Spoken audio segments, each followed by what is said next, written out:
In this lesson, I'm going to share some best practices and useful tools to help you style your charts for the best user experience. Let's look at chart text.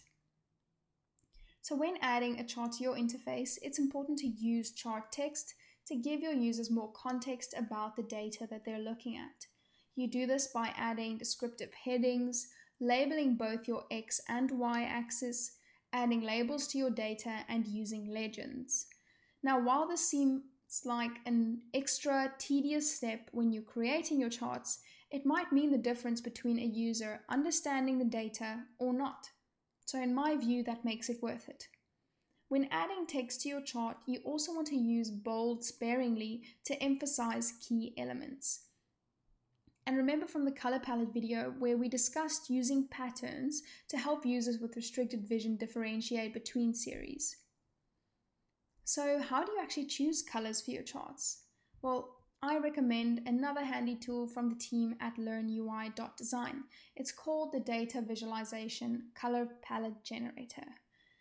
Now, depending on the data that you have and what it is that you want to show, you're either going to generate a palette that is a series of colors that are visually equidistant, like we had in our examples, or you're going to do variations of a single hue or divergent colors. So, as I mentioned, visually equidistant means colors that are equally different to your eyes, or colors that are easily distinguishable from one another. Think red and blue, yellow and green, purple and orange. This is ideal when you're trying to do things like pie charts or grouped bar charts or multi-line charts. To use the palette generator, choose how many colors you want to generate, select whether you want to use a light or a dark background, and then you can also add in colors on both ends of the scale if there's a specific primary color that you would like to include. Now let's look at the single hue scale. So this is useful when you want visualizations where you represent a single variable, but you show a darker variation as the higher value and a lighter variation as the lower value. And finally, we have a divergent scale. So think of creating a map of the USA with Republican and Democratic voters by state. On one end of the spectrum, it's going to be blue, and the other end of the spectrum is going to be red. And the palette generator will create a range of colors between those two to show how the data transitions from one extreme through a neutral middle and then to an opposite extreme.